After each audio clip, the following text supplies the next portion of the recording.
Have you been wondering about the between state and near-death experience, or what it's like taking psychedelics? How do we move from these really expansive, crazy states and actually integrate them and embody them in our life? Well, this interview with the beautiful Rosalia is going to be one that you want to listen to. Allow your heart to listen.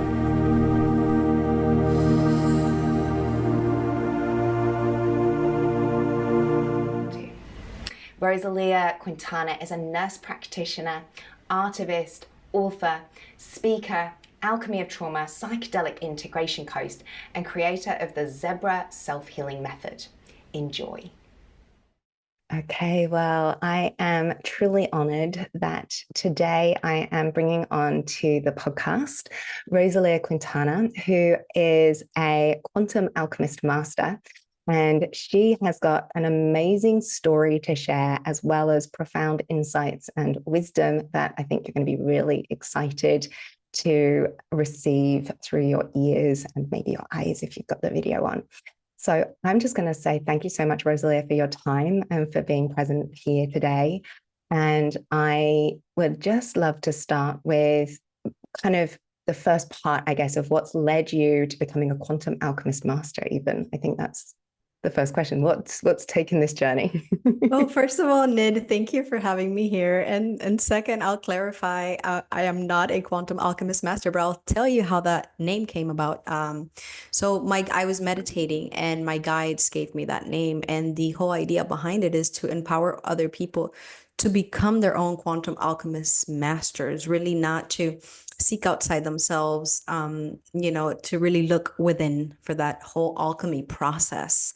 So that's where that whole kind of self-realization, self-actualization, all of that, but from within oneself. Because your journey, my journey, and everybody's journey, our souls are in completely different journeys. So whatever may work for me, and that shifts for me like at every single moment, may not be the same for someone else. So it's really just about that self-mastery, which is a continuous process. But thank you for the wonderful introduction. I was like, ooh, nice. Sounds good. Yeah. So how I got around to basically to my soul aligned business side of things, I'll give you a little context before that. So the story can make a little bit of sense, because it wasn't always that way, of course. So I'm originally born and raised in Cuba. I came to Miami in the year 2000, and I became a nurse practitioner here. And I was in healthcare for over 10 years. While I was there, there's a point in 2018, I got to the top of my salary, top of my career. I had made it in some way, because coming from a third world country, a lot of poverty, a lot of very little resources, to be able to get to that place and to have a master's and to get to a certain status, if you call it. To me, it seemed like a great achievement or like, a carrot to chase, somewhere to get. And I got there and it was just very dissatisfying, unfortunately, at that point. I didn't agree with a lot of the Western medicine approach, which it has its place, like everything in our life does. But it wasn't, I lost purpose behind what I was doing. And I went into a very deep depression. My whole entire life crumbled. I sold my business, divorce. I mean, you name it. It was all like a domino effect. But it was necessary for my dark night of the soul, right? To go through that. And for me to start awakening and starting asking some of the bigger questions in life, right? Like, why am I here? Where is God? All of these things. Do I really want to continue living here? Because the depression got so bad to a point where I was suicidal. So it got pretty bad.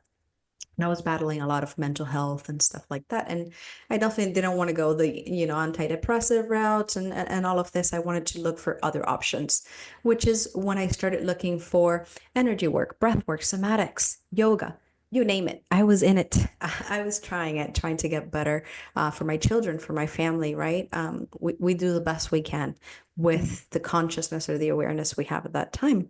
And it worked for a little bit, I guess, if you would say. I mean, it entertained me. I learned a lot. I'm grateful for all the amazing teachers, but I had this huge emptiness that I just could not fill it with anything. I kept looking for something outside of myself. I guess maybe you could call it God or something, or love, or whatever that may be. And I looked for it in all religions and all the places that I could. And I did not find it in any place, which is really interesting because now I see it everywhere. So it's really an interesting paradox. Yeah, to say the Yeah. least. It's interesting, that external internal reflection piece, right? It really is. Which, yeah, when you're in that dark place, it's just, you just can't see it. I You couldn't just see it. cannot see it. Right. No. And it's For the life of me. desperately sad for every person who goes through that. It really is. Yeah. So that's why that alchemy is also in part of it. It's in there. It's that purification process that we go through in our journey here. So yeah, it was quite interesting, but it wasn't really until 2022 that I had a near-death experience where that really shifted my view on life, on humanity, on my little parenthesis here in eternity. It was an extremely humbling experience.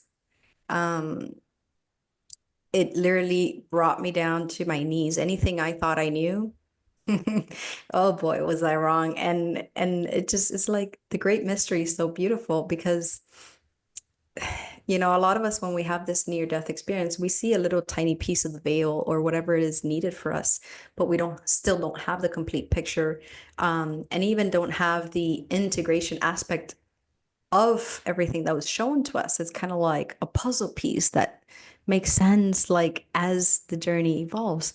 So it's I'm still integrating it. So after that, that's why, and I've also worked with, plant medicine and other things along the way. And since 2018, I was working with plant medicines. And one of my biggest focuses was always on integration, because I saw the need for it when I was doing the medicine. There was no integration. I was like, are you serious?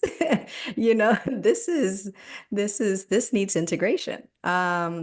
So it's quite a lot to just open your consciousness to other perceptions. Well, that's why people can have psychotic episodes afterwards, if it's not managed carefully, if you're not in the right space when you go into something like this, right? I mean, it is potentially very dangerous. And I fully agree with you. I see the integration being the big part of the work, and the journey part is kind of like the playground, as it were. So I'd love to, if you would share just a little bit more about the near-death experience and kind of Absolutely. like some of the core shifts maybe that arose from that for you. Yeah. So from that, I could see myself in a lot of different lifetimes that I've had, been male, female, from every continent, from every race, from every religion. So it's this experiential knowing of what I had learned in a lot of these lifetimes. So all of these things I thought, oh no, I would never do that. No way. Oh, I had done it, believe it. I was like, oh man, am I in big trouble here? So I was just learning, I didn't really feel any judgment, just really learning along each incarnation, basically. So that was very interesting and very, very humbling for me. I'm like, oh my God, wow. Like I'm the other person. How can I can't judge it. I'm just here learning like everybody else is. And then I was able to meet my higher self. I was able to remember a lot of my, I guess, connection to my soul. I mean, for Christ's sake, I didn't even know I was a soul. Like, what? What is that? Like just all of this beautiful remembrance, that brought me a lot of peace, a lot of joy. I was able to see a lot of the stuff I chose before incarnating, like my parents, my place of birth, a lot of like the pre-planning process during the life review. And then that life review, of course, extended towards everything I've lived, like, and even slight farther into, I could see myself signing a book. And I'm like, I've never written a book. Like, What is that? Showing you. So that, yeah, I never even crossed my mind to even write a book. It wasn't in my awareness. And it was a very difficult trip to integrate for me, just because it was hard. I also was not given a choice whether to stay or to come back. I was just back in my body. But after you come back, it's like you just see everything with different eyes. It was very interesting because I could see all of like the surface of stuff, like the ground, the sun, the trees, everything was like a miracle, which is really weird. Like I don't know, I was so empathized with this texture of stuff, like Mm. obsessed with the texture. Like I just wanted to touch everything. Because I remember there's a point in my near death where I was trying to touch myself and there was nothing to touch. So I remember touching for me was like, oh, my senses. Ah, like it's so amazing. I don't know. It's just weird. It's one of the fascinating dichotomies to me of like the yogic teachings, where we want to be turn within and not be so obsessed with our desires. And yet it's one of the, and letting the five senses like take us over. And yet it's one of the most amazing gifts of being a human is form, is feeling, is texture. And when I've done journeys too, I've come to that place where, it's the texture that always gets me. It's always that I'm like, oh, it's so good. It's like eating the best cake ever, but it's more than that. It's like you can't explain it, but it's just, yeah, it's such a visceral aliveness. It's very just interesting and weird because sometimes when we're here, we're not as grateful because we just take it for granted. But when you see it from a different perception, like from a zoom out view, if you want to, it's we just see things different and understand the lessons and the difficulties different. There was a message I received, which, well, all the stuff I receive is still unfolding. I don't even really know, but I think that's the beauty of it, right? Like the trusting the unknown and trusting, a lot of what your soul chose before. So something I received was music is the answer. And I mean, of course, frequency, energy, I get it, but I'm sure that the depth to that is I can't even pinpoint it. Yeah, I've just got that real response to that, which is and I'm now going to try and look and see if I can read the whole of his name because I can never remember his surname. There's a wonderful book by Stephen R. Hill, and it's called The Dance of Shiva and Aphrodite. And I'm writing that down. He opens his book by talking about his first self-realized experience of that blissful love, liveness flowing through form. And he has a really beautiful explanation around the Vedas teaching of why sound was the first form of creation.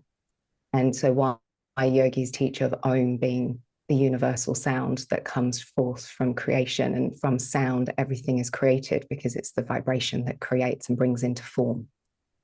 And, and it also, for all of us, right, it's our resonance, right, therefore of what takes us into different vibrations. And I think you'd really enjoy that. It's a very I wrote it down. Thank you for intellectual. It can be quite an intellectual read, but the first part of the books, I think you'd really enjoy that part.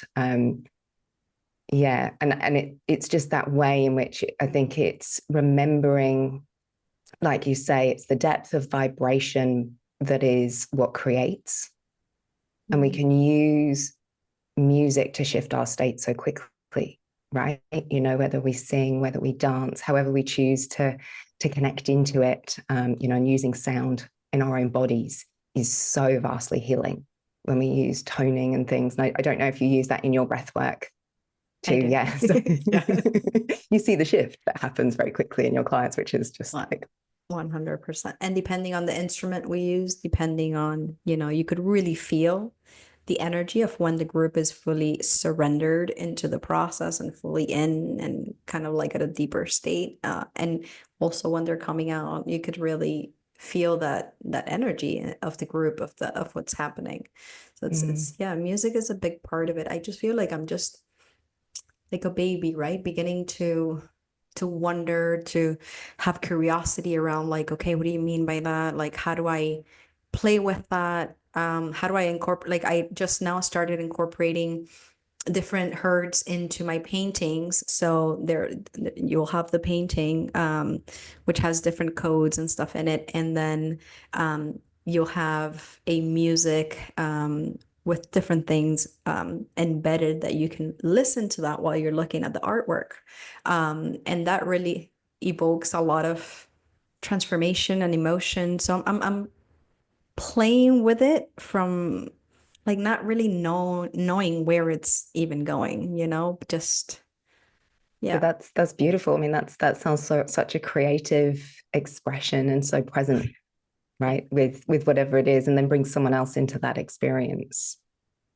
That's the beauty of it too. It's been very healing. I've done it with family, friends. We have art, poetry, and personal development workshops. Um, and just to see the transformation in people, just to share it, it's really rewarding. There's so much that when we think of Indigenous cultures, the way they passed knowledge and wisdom down, is so much is not through words, because so much can't be expressed in words. Right? We have to use these other forms of creative expression because they contain so much wisdom that you just is a knowing, within us, and it brings that out and it activates that, which is yeah. And when we share that with other people, you see it in other people. It does it for yourself too. It's yeah, Right. it's a multifaceted kind of like dance. I It feel. is. I don't know.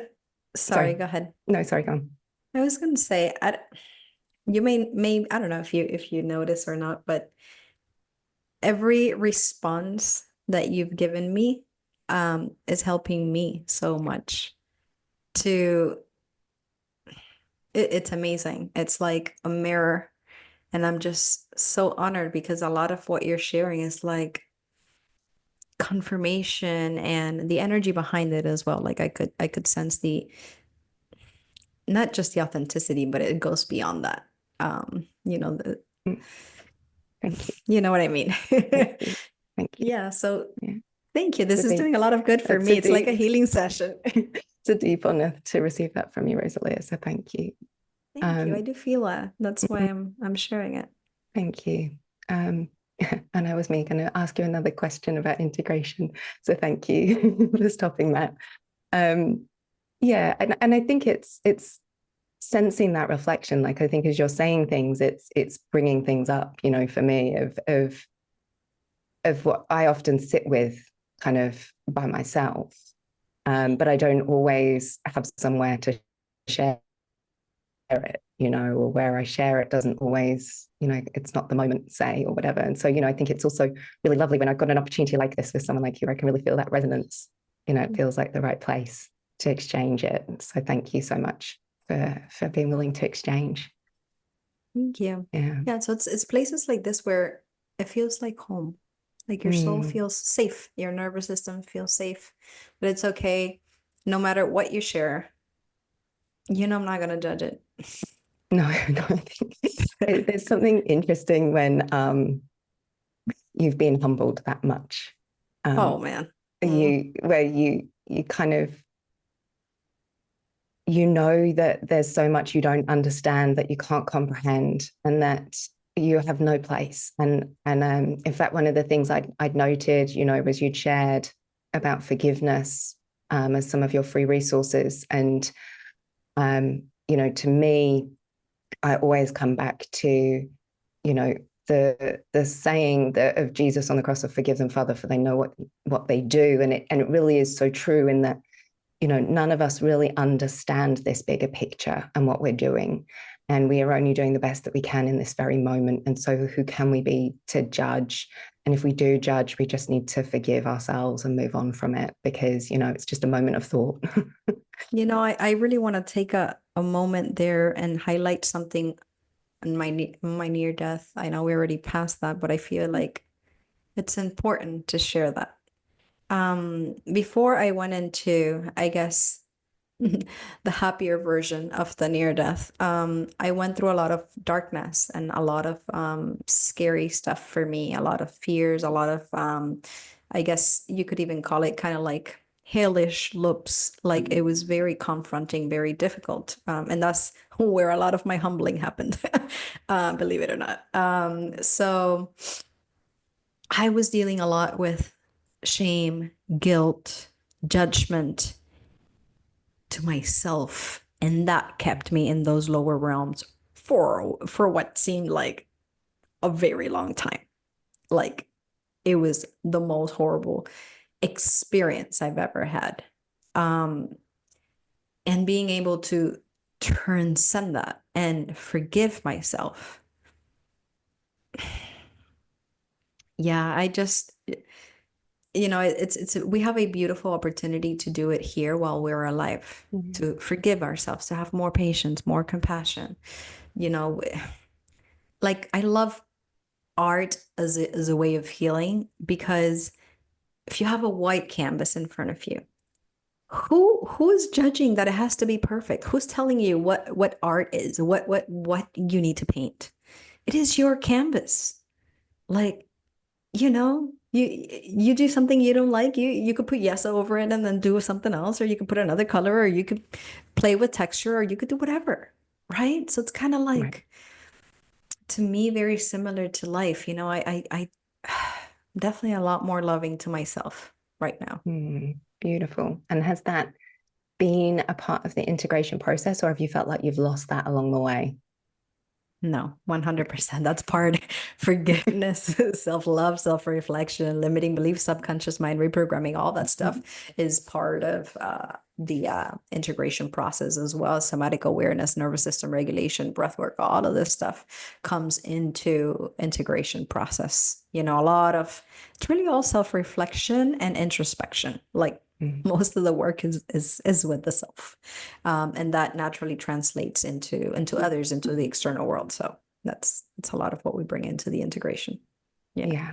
And have you, obviously you had your nursing background beforehand, so that gave you some of the kind of information around caring, but that's not quite the same as integration from a near-death experience and psychedelics. Absolutely not. No, yeah, I've trained with Fluence, with Chacruna, with different institutions along the way. A lot of Jungian psychology into the space, psychospiritual therapy, all of this background has come into play with the integration aspect of things. But really, I'll say this. To me, the best certificate any coach or any one person, it doesn't even have to be a coach, we're all teachers and students of each other, is Life University. That's the best certificate anybody can have. That's it. To me, that's really the most valuable, right? Because you've been through it, you've walked it, you've felt it, you know what I'm going through.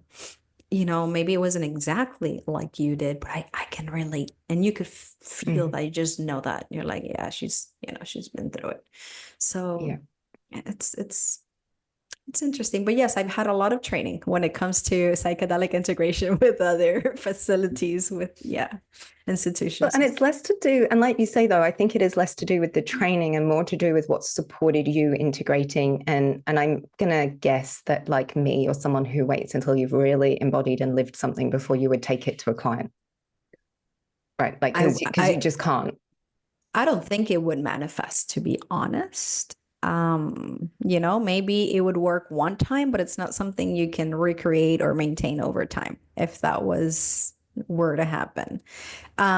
Because hopefully this day and age, people could feel and know, like, you just know. I mean, if you've done psychedelics and we have a conversation around it, you know, if I've done it, if I haven't done it, if we talk about integration, you know, if, you know, so it's kind of like, it's kind of hard to really not embody what you do. And also, for example, I'll take real estate in my case. I did real estate for a year. I did not embody real estate. No. Okay. So that did not sustain for more than a year. Okay. So and like that with anything else that you try. Like right now, I am embodying being an artivist. So I'm using art to advocate for things that I believe in. And so far, I love it. I feel I'm embodying it, but I haven't done it long enough where I can sustain it over time, or where it's producing or manifesting anything outside of just creating time for creativity and joy and connection with the divine within the process. But at some point, as I continue that momentum, I'm sure it's going to be embodied in my entire energy field. It's going to be part of me. So naturally, it's just going to start attracting opportunities and manifestation and stuff like that. So yeah, definitely. I would not advise, and especially when it comes to psychedelics, is have a lot of respect for that arena.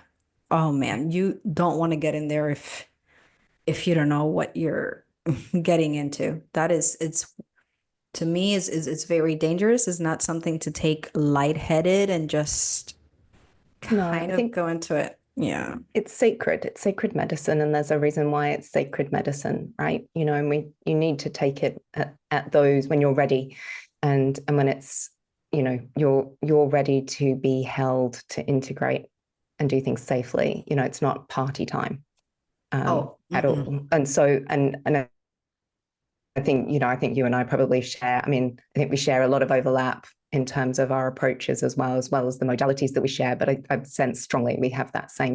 It's just reverence and respect for those medicines and what they're really doing for us when we go into those kind of experiences. Yeah. So a lot of my focus is in harm reduction and safety. So I felt like, even just coming from healthcare, it's kind of always your number one priority. Okay, make sure the patient's safe. That's like the only thing that that matters most. So there's a lot of unknowns in the psychedelic world. I feel like in the 60s and 70s we just started to explore that, kind of got shut down, went underground, and now we're starting to revive that again, just because we do see that it does work most of the time. But it's also not a magic pill, right? So it's not like, oh, I'm going to do psychedelics and my life will be fixed forever. That's when the work just started. So yeah, I don't know about that, but it's the sacred initiation, right? It's like you take the medicine to initiate yourself on the journey. The journey then is life. The journey then is not what you saw necessarily, although it's part of the teachings, but it's seeing how the teachings are in your daily life, with your family, with your partner, with your job. And that's the integration, right? Is then understanding what that was showing you that you need to redirect. Wow, I love the way you put it. I love the way you put it, because first of all, you're so real about it. I hate all that light and love and we all have light and shadow, and we're all striving for balance, hopefully, and to kind of do good most of the time, right? As long as we're aware of it. But the day-to-day life, that's where it's at. Like, how do you treat your kids? How do you treat your partner? How do you treat your parents? I'm going to use myself as an example. I've been doing a lot of work with different non-psychedelic plants. So I do connect with the plant and meditate with the plant and communicate with the spirit of the plant. And I receive a lot of teaching from the sacred plants that are non-psychedelic in nature. And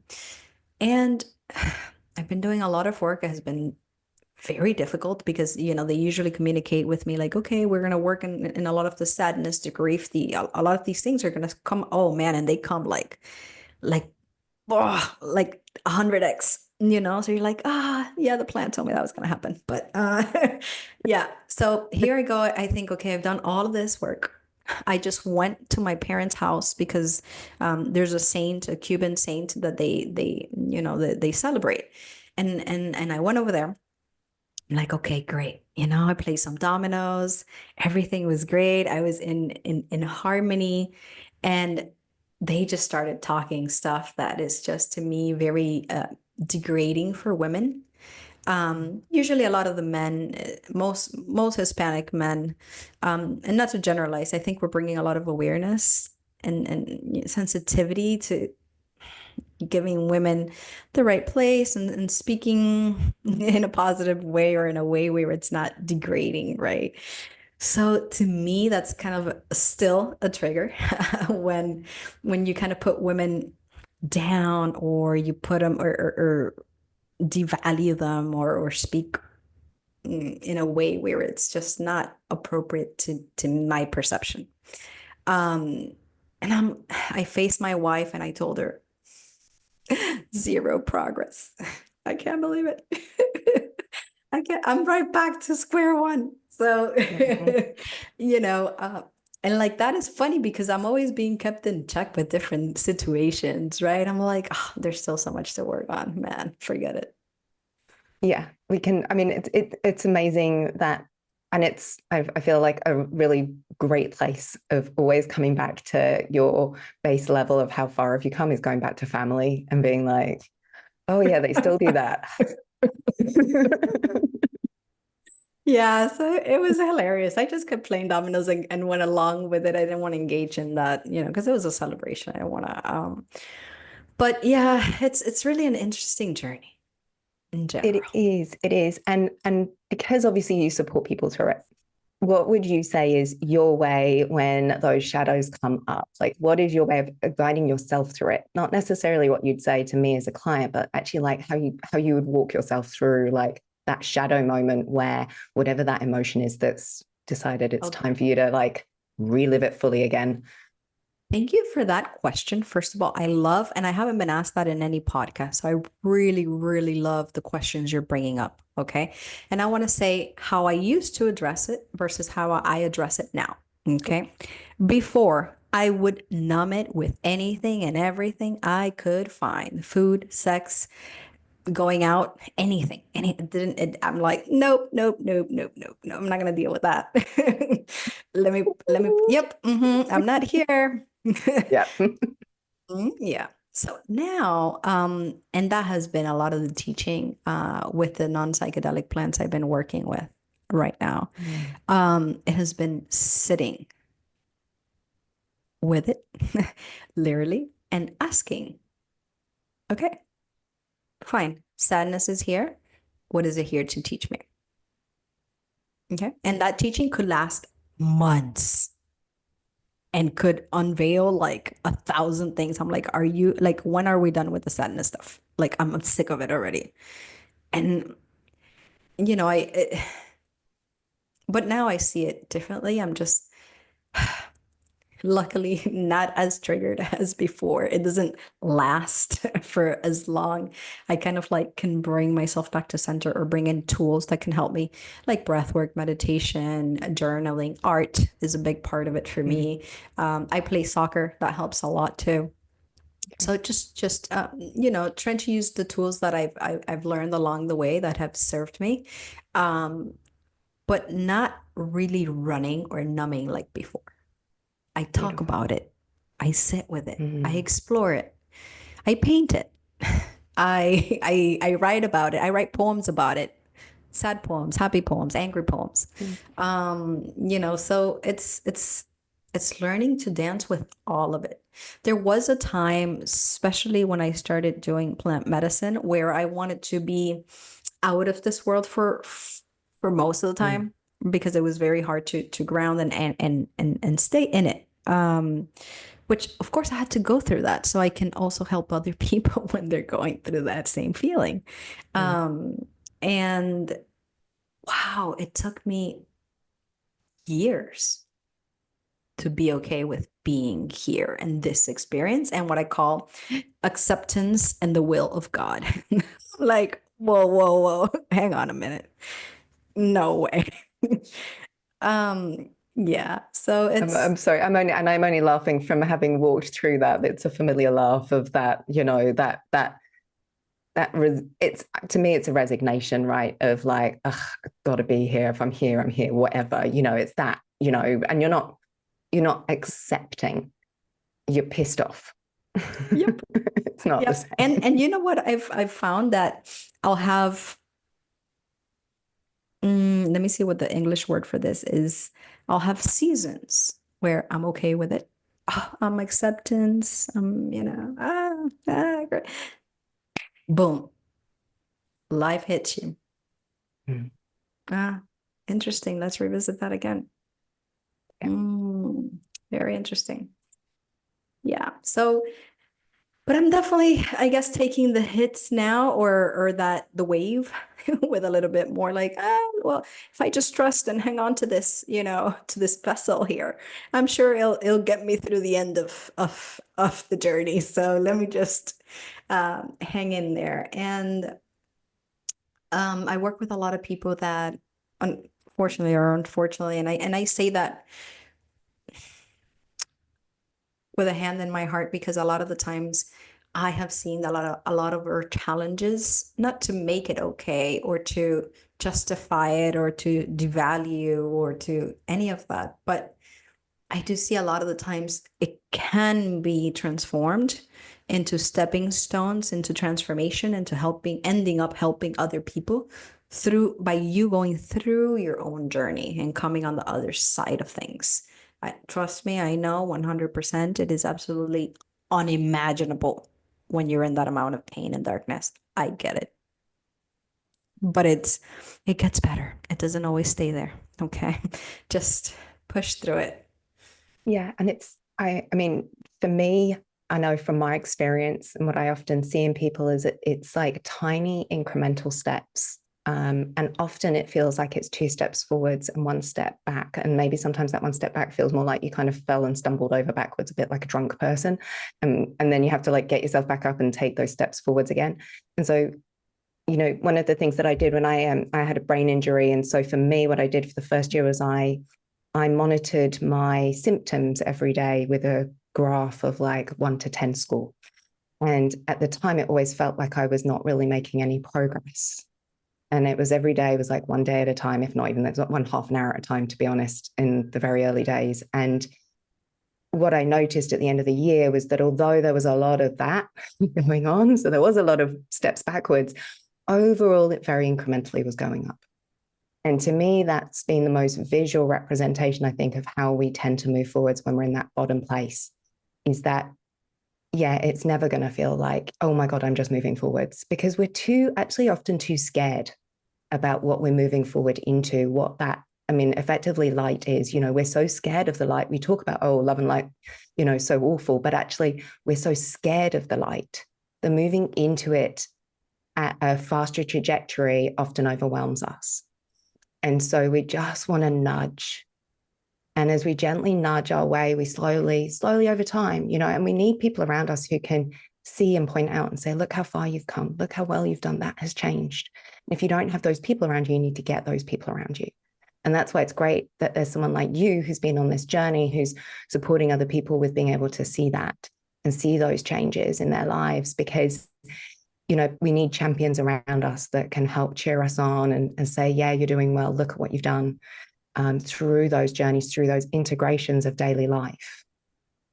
Thank you for bringing that. I'm going to give you a patient example, and I'm going to give you my example. So, and it may serve other people. Like when we were speaking before getting on, whatever we're going to talk about is what it needs to come out, and what others need to hear and what we need to hear. So a patient example, I had a patient of mine. She went through the zebra method. It's one of the methods that I have. And literally, she couldn't get up and shower to take her child to school. Okay, this is where we started. Okay, I don't know how many meds for mental health. She wasn't showering, nothing. Very poor eating habits, no exercise, nothing. We're starting from square one. To me, progress was getting on a call with her. So integration looks, I do have my integration protocols, but I deviate from them all the time. It's not like it's the same cookie cutter protocol for it cannot be. Like I can't do that. It's so unique for every person. Um, and I would get on a call with her, and I'll call her Mary. All right, Mary, come on, let's go. We'll stay on the phone together. We'll do a little because her nervous system was very dysregulated as well. So she wasn't feeling safe in her body and her mind and her spirit.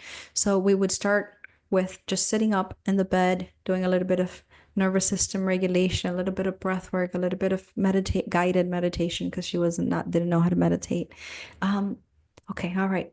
You got it. You did it. That's a great win. All right, let's get up now and let's go to the bathroom and let's get ready. And then the call would be just literally get her up to get her daughter to school. That's it. That's my only goal. And we did that. And then she started taking other baby steps and other baby steps. And by the time that we did a prolonged program with her. And by the time we ended together, she was a different person. And she wanted to see her daughter graduate. And I said, and you will. And you will. And look how far you've come, right? So a lot of times our progress may be something very simple. Just like fighting another day, staying here another day, sharing your light with the world. That's it. You never know how your energy literally will affect the person that you're going to cross in the grocery store and at your work site. I mean, this is so much bigger than ourselves, right? Than just our tiny perception of this whole entire thing. And then for me, I'll use kind of a less serious example. My podcast, I have a podcast, which I would love to invite you, by the way, to, because now I got to hear your story. You got me intrigued. So I have a podcast and I've been operating the podcast myself just because it's I guess, I really haven't been really, I guess, too serious about it where I have somebody working it or helping me out with it. I'm just like, I enjoy it. I have conversations, I put them up and it's just like, I'm enjoying the whole process. I don't want to, systematize everything. And at least I'm not there yet. And it doesn't align with me so far. Okay. I like to do this however it resonates with my soul. And then at my own pace. I don't want to, and I look back at the podcast, but they send me the stats, 121% growth. The listening score had went up in listen notes. And, what else was it? The downloads, it's on the 7 continents. It got top 10%. And I'm like, there is progress. There is progress. Here I thought there wasn't, like, I'm like, well, I'm putting it up. I'm having a conversation. I only got it because I got an email that said stats of the podcast, whatever. I opened it up. I'm like, oh, well, that's nice. So even though we don't think it's doing anything in the background, is having an impact. Yeah. Something is happening. So yeah. And that's that wonderful ripple effect, right? It's like you put something out there, right? You touch one person and then that goes out and it changes things for others. And there's so much just like what we said with the forgiveness earlier, there's so much that we don't see, that we don't know about, that that we touch, that we impact, and that we're a part of. And, if we can just, do that one little thing, whatever it is that we're kind of like, oh, just that one little thing, it's amazing what it can do for others and how it changes the world. Yeah. And to kind of, I guess, wrap it up because we could be here forever. I want to end up with gratitude. I was just in the shower before getting on here with you, and the day didn't go how I expected it to go. And I was in the shower and I said, well, what am I grateful for? What is there to be grateful for? Because I didn't want to go to bed like with that mood, And I just started to mention so many things that I was grateful for. And my entire energy shifted before coming on the podcast. And I don't even, what was I even worried about? Like, what, you know what I mean? Yeah. So yeah, sometimes just doing, and if it didn't happen, the way I look at it is I understand it wasn't meant to happen. You know, if one door closes, well, that's not your door, honey. Another door will open. Just Exactly. be patient. It's it's hard to always recognize that everything's happening for you when it seems as though things are not happening the way that you want them to. Or on your timeline. I'm like, Yeah. yesterday would have been wonderful. What's taking you so long? Yep. I'm wearing Yeah, my universal watch and you're not on time. exactly. A gratitude.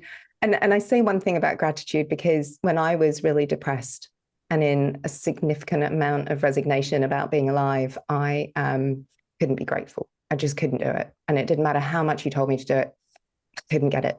And I remember hearing an Abraham Hicks video. This was a long time ago, and she talked about appreciation, and that appreciation can work really well because it doesn't have a feeling of owing anyone anything. It's just that you appreciate something without that sense that there's any reciprocity happening, which sometimes with gratitude we feel that there's reciprocity, which I sense the reciprocity is with the divine, right? It's a reverence in gratitude, which you don't have. But appreciation was the thing that helped me get to gratitude. And that was a huge transformation for me, was to be able to start to appreciate things and appreciate stuff in my life before I could understand gratitude. And I think it probably a good 9 months of practicing appreciation all the time. Like I would say it to my boss and he would be like, "You're appreciating me?" And I'd be like, "Yep, just take it." Because I needed to be able to say it, to acknowledge goodness in my life and start to see it. And I'm so so happy. Sorry, go ahead. no, come. I was going to say, I'm so happy that you brought the fact that getting to a state of gratitude or understanding gratitude to a certain degree, because I'm sure that there's so much about that we don't know, that you're so honest about it. Because I'm telling you, years and years, we're speaking over 5 years of affirmations and saying, I'm grateful, I'm grateful, I'm grateful. It never worked. I never felt it. Like I'm lying to myself here. Jesus, what? I would wake up and repeat it, but it wasn't real. Um, and being able to understand and feel gratitude is unique to all of us and at our own time. And it has its own evolution and its own process to get to that relationship. And the same goes for anything else. For sadness, for grief, for loss, for attachment, for love. It's like, well, I'm just going to say, if you guys are listening and you're not, grateful all day or happy and joyous all day, don't worry. This is a dance. We get to experience all of it, right? I like to say it's kind of like a spiral. And then when you think you got to the center of the spiral, you're like right back up where you started. I'm like looking at things from a different angle. I'm like, what? So just be patient and loving with yourself. We're all in it together, doing the best we can.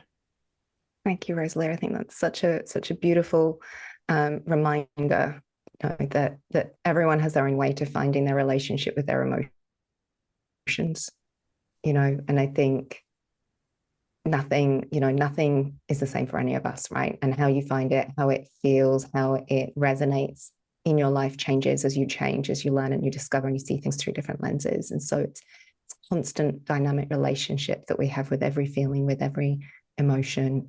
And it's just beautiful to see how it keeps unfolding, right? And how we can then go back and revisit that place we once were in and see it from that new lens, but also still feel that same familiarity that we felt before, like your sadness, that you've been working with the plants, and it's, My God, it's just, yeah. and then we can release the judgment we might have on ourselves and have that compassion again for the journey that we're in. And so you'd mentioned the Zebra course, Zebra program method. That's the word. The zebra method. There we go. No worries.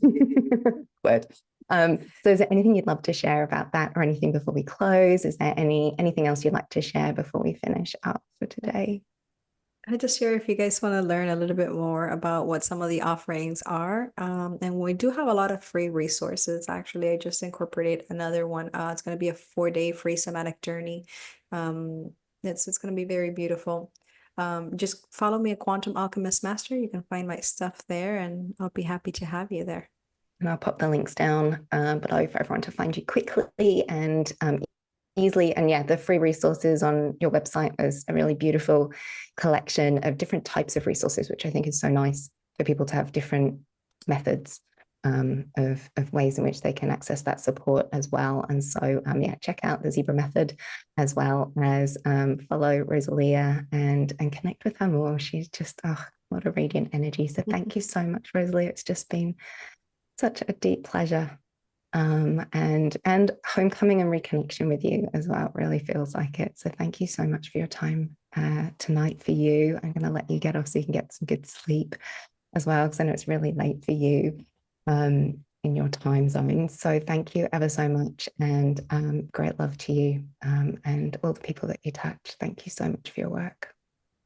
Thank you, Nid. I appreciate it. The honor is, believe me, all mine. I got so much from this. You have no idea. So I know it was divine intervention for us to sit here tonight. Thank you. Thank you, madam. Thank you.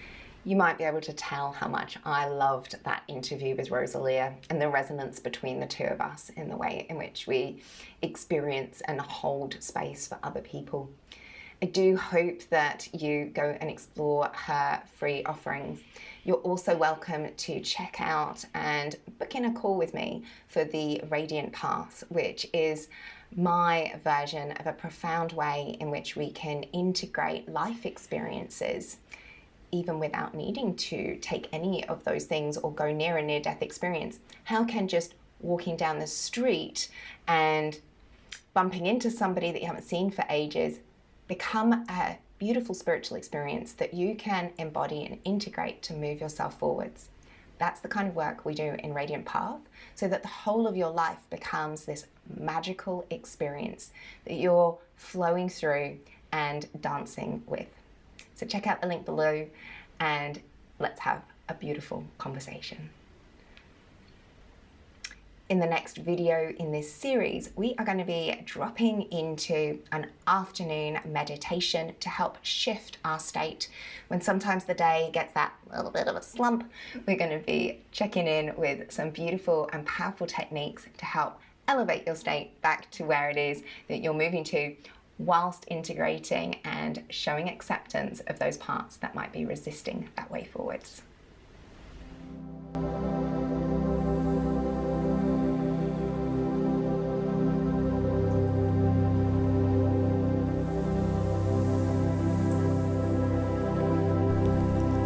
Thank you for joining. Have a wonderful day.